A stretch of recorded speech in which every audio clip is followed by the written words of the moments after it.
अगर आपकी हर सुबह अखबारों की सुर्खियों में होती हो, अगर आपके घर की दीवारों पर देश की जिम्मेदारियां टंगी हो, तो क्या आप बचपन को जी सकते हैं? ये कहानी एक आम इंसान की नहीं है।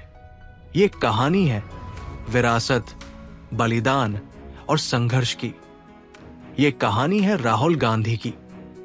एक ऐसा नाम जो सत्ता के बीच पैदा हुआ, एक ऐसा दिल जिसने बचपन में ही दुख झेला, एक ऐसी आत्मा जो बार बार टूटी फिर भी उठी। ये सफर सिर्फ राजनीति का नहीं है, ये एक बेटे, एक भाई, एक भारतीय की आत्मा का सफर है। आइए जाने राहुल गांधी की अधूरी मगर अमिट यात्रा। 19 जून 1970, नई दिल्ली। भारत की सबसे शक्तिशाली राजनीतिक विरासत में एक बच्चे का जन्म होता है। नाम रखा गया राहुल गांधी। राहुल के जन्म के साथ ही उनके जीवन की दिशा तय हो गई थी। नेहरू, इंदिरा, राजीव, इतिहास जिनके नाम से दर्ज था। राहुल अब उसी कहानी के अगले अध्याय बनने वाले थे। उनके पिता राजीव गांधी एक सरल, शांत और तकनीक प्रेमी व्यक्तित्व। उनकी मां सोनिया गांधी एक भारतीय संस्कृति को अपनाने वाली विदेशी महिला। राहुल का बचपन भी असाधारण था। कभी लाल बत्ती के काफिलों में, तो कभी सख्त सुरक्षा के घेरे में। राहुल ने अपनी शुरुआती पढ़ाई दिल्ली के सेंट कोलंबस स्कूल में शुरू की, लेकिन उनके जीवन की असली पढ़ाई भय, सुरक्षा और जिम्मेदारी के बीच हुई। सुरक्षा कारणों से राहुल को अपनी पहचान तक छुपानी पड़ी।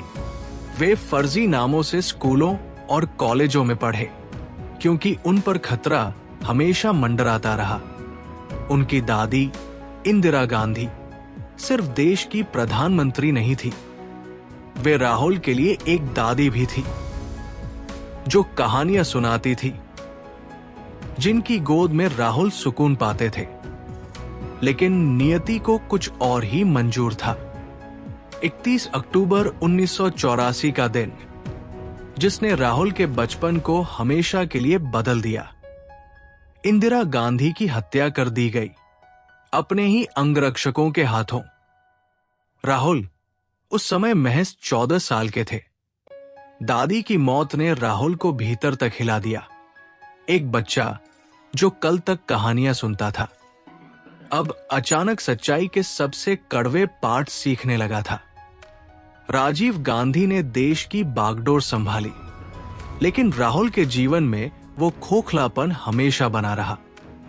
एक गहरा खालीपन जिसे कोई सत्ता, कोई ताकत भर नहीं सकती थी। राहुल और प्रियंका दोनों एक दूसरे के लिए सहारा बन गए। भाई बहन का यह रिश्ता आज भी राहुल के जीवन की सबसे मजबूत कड़ी है।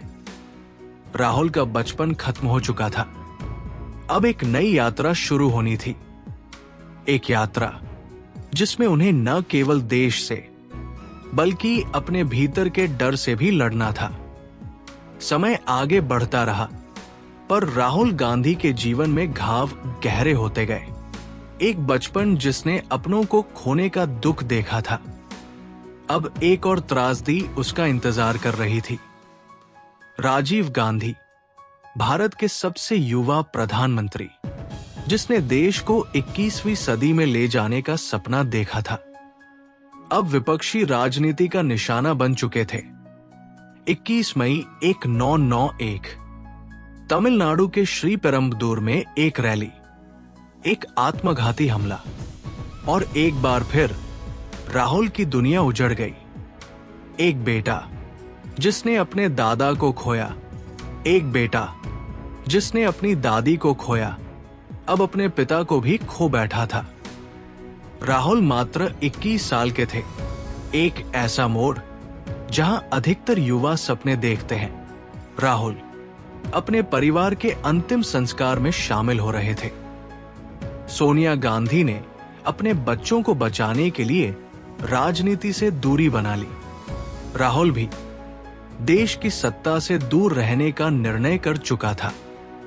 कम से कम कुछ समय के लिए राहुल गांधी ने हार्वर्ड यूनिवर्सिटी में दाखिला लिया, लेकिन आतंकवादी हमले के खतरे के कारण उन्हें अपनी पढ़ाई अमेरिका के रोलिंस कॉलेज, फ्लोरिडा में पूरी करनी पड़ी। यहां भी उन्होंने अपनी असली पहचान छिपा रखी थी। रॉल विंसी, यही नाम था उनका। दुनिया की नजरों से दूर। कितनी अजीब विडंबना है, जिसका नाम भारत के हर कोने में गूंजता था। वो एक गुमनाम छात्र बनकर जी रहा था। राहुल ने पढ़ाई में मन लगाया। इकोनॉमिक्स, इंटरनेशनल रिलेशंस और डेवलपमेंट स्टडीज में गहरी रुचि दिखाई। अपनी शिक्षा पूरी करने के बाद राहुल ने कैम्ब्रिज यूनिवर्सिटी से M.Phil की डिग्री हासिल की। उनकी थीसिस का विषय था the influence of the internet on decision making in India. तकनीक, सामाजिक बदलाव और युवाओं की सोच। राहुल के विचार धीरे धीरे आकार ले रहे थे। राजनीति से दूर राहुल ने अपना समय आत्मान्वेषण में बिताया। हिमालय की ऊंचाइयों पर ट्रेकिंग, ध्यान साधना, किताबें पढ़ना, यही उनकी दुनिया थी।